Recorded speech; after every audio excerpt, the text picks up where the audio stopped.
One of the things we did take into consideration, obviously, is in the retaining wall. We proposed a keystone block wall, hopefully to try to match the color of the building. We're looking at the samples now to see if we can get something close that will match. We think that will be much more aesthetically pleasing. And again, we have a 50-foot buffer there from our retaining wall back to the property line. And I wish we had a good aerial photograph to look at, but it's a fairly heavily wooded 50-foot buffer there, as well as pretty wooded. There we go. And you can see how wooded that is along that 50-foot buffer there that we just completely have to stay out of. So. Are there any trees in the parking lot? Yeah, well, as far as the landscaping, yes, ma'am. Yeah. Yeah, we'll meet all town requirements as far as the parking lot landscaping requirements. And there are some trees that have to be removed along the perimeter outside of the 50-foot buffer. Then we do a tree replacement schedule on that to replace those as well. Danny, I was thinking about the shadow box fence. Is this, who's going to be responsible for the maintenance of that? Because I think it's a great idea for sound barrier.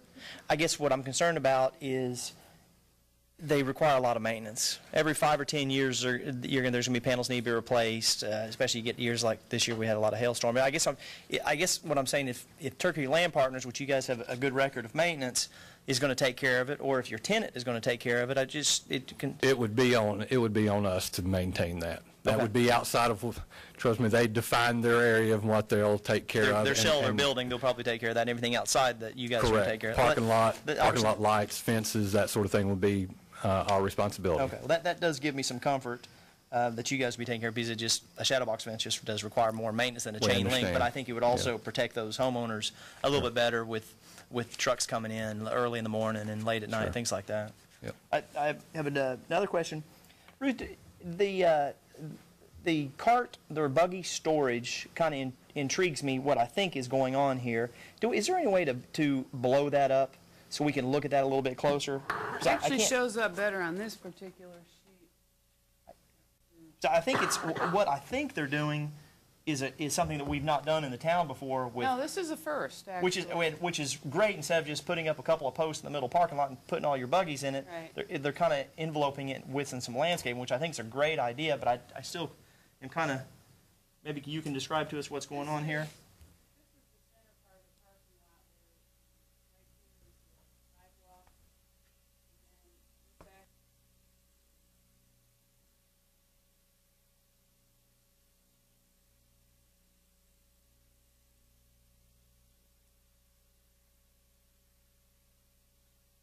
They pass through, does that mean you can actually push the cart through there, or you can walk through there? And a person can walk through there. Okay.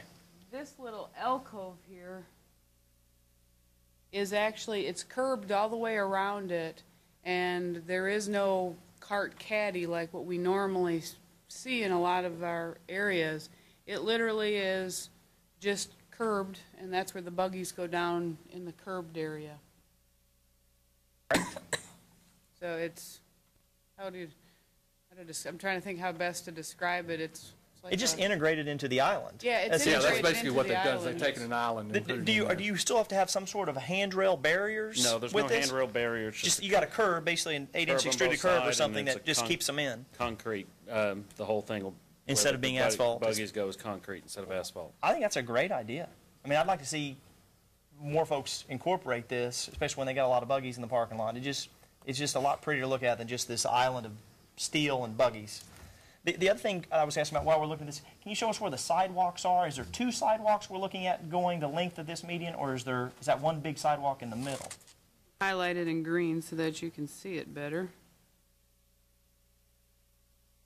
While you're doing that, could you also elaborate on number 9 on your list too, because it's dealing with the sidewalk location, about adding one. So yes, and that is definitely one of the things that Danny will be bringing up, because his client has has a desire different than what we're recommending. I have highlighted, I'm going to also highlight the cross-throughs through there so you can kind of see them. I take it the cross-through is it depressed, It on, goes it's back. on grade with the asphalt. It goes, yes. so it kind of dips down on It's grade just with a the striped off asphalt. area Okay. between the last parking space and the curb for the island.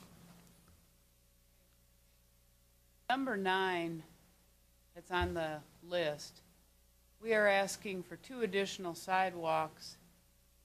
I'm going to mark this second one in a different color. One is right here behind the building. This is actually a building code requirement, and they don't have a problem with that one. But their sidewalk network, they have the one going through the parking lot here, and then they have the one in front of the center, the one in front of the grocery store, and then tying into back out to Parkside Drive. And then also these tie into, so they do access adjacent properties. The same with this one, because this will be future development. The other one that we're asking for is one at this location. And then I will defer to Danny to explain why they are not interested in having one at that location. They are not objecting to the one at this location. Like I said, that's actually a building code requirement because of the landing out of the doors and that sort of thing, and I think it was more of an oversight than anything on the original design. When we get inside their, what we call their service area, their storeroom area, and their sidewalk area, they have certain requirements, and a lot of it's based on safety and a history of certain events occurring at their stores. What their concern is that the sidewalk running between the pull-in parking spaces and the building, in the past they've had injuries occur where cars have pulled in there and gotten folks trapped between the building and the car. And they're just adamant that they do not want that safety hazard. They don't want to entice people to walk in front of those cars, in between the cars and the building, for safety reasons. As you can see, they're not opposed to, having sidewalks and doing things the correct way as far as the carts and providing sidewalks and access. This is just more of a safety issue that they seem to have had problems with in the past. Tie into that, one of our suggestions was to put wheel stops here. But they don't like the wheel stops because they feel that they're tripping hazards. So we have, there's the Injury solution and to claims the first issue. problem, but then they have a problem with the solution. So that's why. Ruth, were you saying a sidewalk in addition to a landscape strip along the building, or a sidewalk in lieu of that landscaping that's along the building right there? It would be based on what fits. But the idea would be that you would, kind of like in the town hall here, you have the sidewalk in front of the car so that when you get out, I'll zoom in on the section right here. The idea being that if you parked here, that you actually get out of your car, walk in front of it, and go out this way, rather than walking behind the vehicles. We've all walked through parking lots where somebody's got they got their reverse lights on, and you're trying to make eye contact, but between either it's dark outside, or there's tinted windows, or they're putting their makeup on, or checking on their kids or something, you have no idea, are they really going to take their foot off the brake and start proceeding, and they don't see you or not? And so our goal always is, if there's a way to get people in front of the cars, that's actually safer. This particular store, they prefer not to have that because they've had incidents where if it's too close, it creates a point of conflict from their perspective. So it's a matter of perspective as to which is the most dangerous, the least dangerous, that kind of thing. So that's why it's before you to make this decision. Out of the building, and probably it's not going to be the most preferential place for people to park most of the time, most of the year. That's why, we do require the pedestrian internal circulation. I feel that all other aspects that they meet it, they have the internal circulation. This is kind of the gray area, and that's where you guys come in. I would offer, I can understand where Publix is, and I would actually agree with, I'm sorry, I said it wrong, where the public is.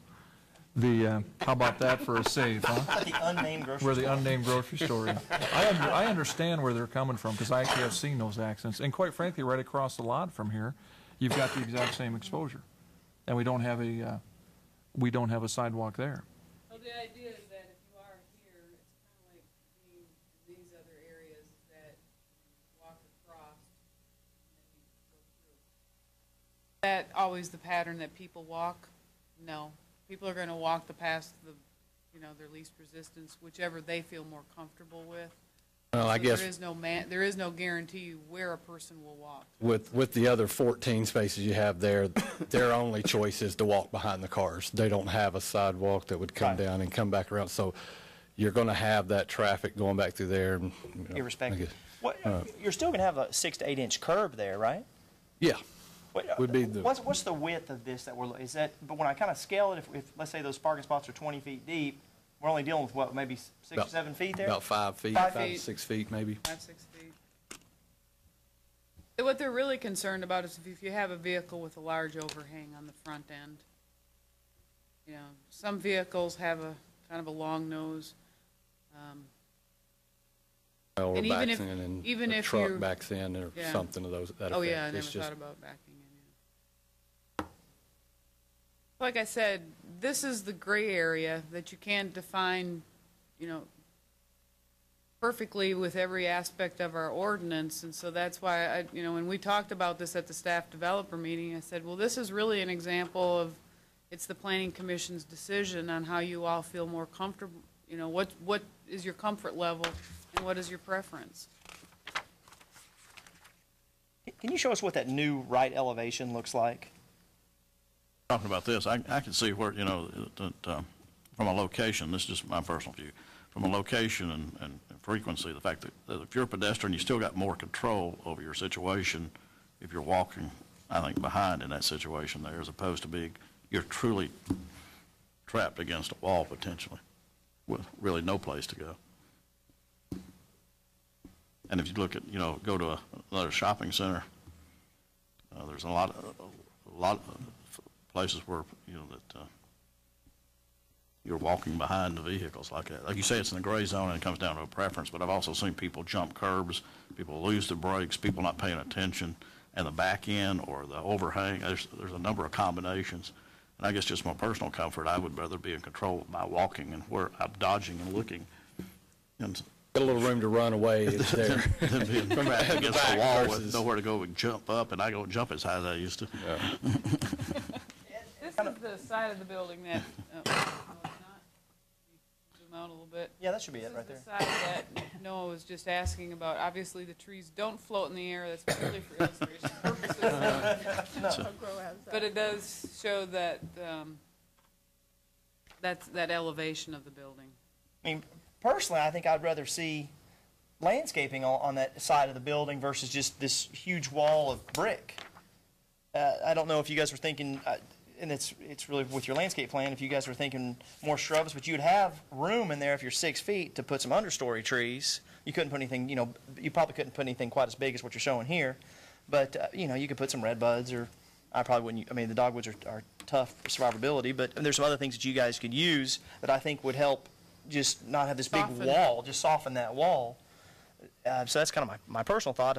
I'd probably rather see landscaping than just no landscaping and a sidewalk there. And I understand where Ruth's coming from with the circulation, but I think it's going to probably only be used when it's real busy, or maybe by employees. And obviously the employees deserve the same safety as the customers do. But my thought is they're kind of along with what Ed was saying. At least when you're out in the middle of the parking lot, you have some more time and effort and room to get out of the way versus if somebody did pop up over that curb there. If you're looking at it from the shop side, which will be running along this way, I think it'd be more attractive as walking along the shops to be able to see that landscaping on that side of the building versus seeing just a blank wall with the sidewalk down through there. Just a personal preference anyway.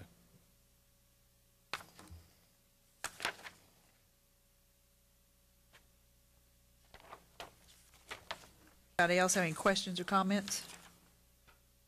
Can you describe to me how a tractor trailer is going to back into that loading dock? You have a copy of the truck access plan, Ruth, that you can put up there.